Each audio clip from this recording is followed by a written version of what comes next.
Today, we dive into the rural area of Brazil as we uncover the tale of the Corpo-Seco. But before we get into that, consider subscribing to our channel if you enjoy watching our videos. We post daily creepy stories, so if you want to get them delivered to you immediately, hit the bell to get notified. Thank you for your attention. Now let's get to the video. In the small town of São Benedito, deep within the rural heart of Brazil, there was a story that no one dared to speak of after dark. It was whispered among the old folk and passed down through generations, always with a shiver of fear. It was the legend of the Corpo-Seco, the cursed soul who was too wicked to be accepted by the earth or the heavens.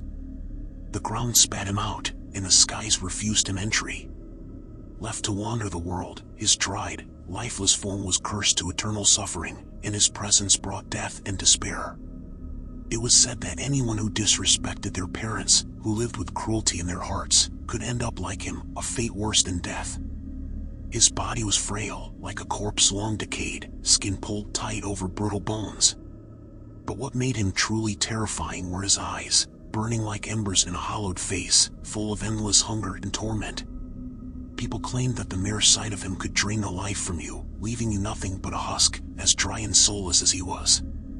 Young João had never paid much attention to the stories. He was a tough, stubborn teenager, filled with the reckless courage of youth. His grandmother, Dona Elsa, had often warned him about disrespect and bad behavior, telling him the tales of the Corpo-Seco as a reminder. But João only scoffed. These were just stories to him, told to scare kids into behaving. He didn't believe in curses or monsters. One fateful evening, João had an argument with his mother. His anger flared, and in a fit of rage, he yelled at her, throwing cruel words that echoed through the small house. His mother's face had fallen, heartbroken by her son's disrespect.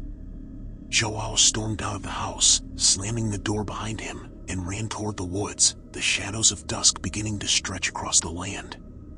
He wandered deeper into the forest, the air growing still, almost suffocating. The further he went, the quieter it became. No birds, no insects, just silence. Unsettled, João stopped by an old tree, twisted and gnarled with age, its bark blackened as though scorched by fire. He sat down beneath it, trying to calm his mind. But something was wrong. The air around him felt heavy, like it was pressing in on him from all sides. Then, the smell hit him, a sickly, rotting stench that made his stomach churn. He stood up quickly, heart racing, but as he turned to leave, a figure stepped out from behind the tree. João froze. It was tall, much taller than a normal man, but its body was gaunt, unnaturally thin. The skin was cracked and dry, like old leather, pulled tight over bones that looked ready to snap.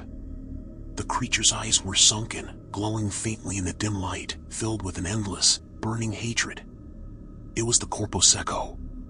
João stumbled back, trying to scream, but no sound came out. The creature moved closer, its dry, withered hand reaching toward him, and João felt his strength leave him, as if the very life was being pulled from his body. He fell to his knees, gasping for breath, his vision darkening as the creature's eyes bored into his soul. He could feel it, his skin growing tight, his body drying up, as though the life inside him was evaporating. Just as he was about to give into the overwhelming darkness, a sudden noise broke the silence. A distant voice, calling his name. It was faint but enough to snap him out of the trance. João stumbled to his feet and ran, his legs heavy like lead, barely able to carry him. The trees seemed to twist and turn around him, as if the forest itself was trying to trap him. But somehow, he made it out. When João burst back into his house, drenched in cold sweat, his mother was there, waiting for him. She said nothing, only held him as he collapsed into her arms, shaking uncontrollably. He never told anyone what he had seen that night, but from then on, he changed. He became quieter, more respectful, and his reckless bravado was gone.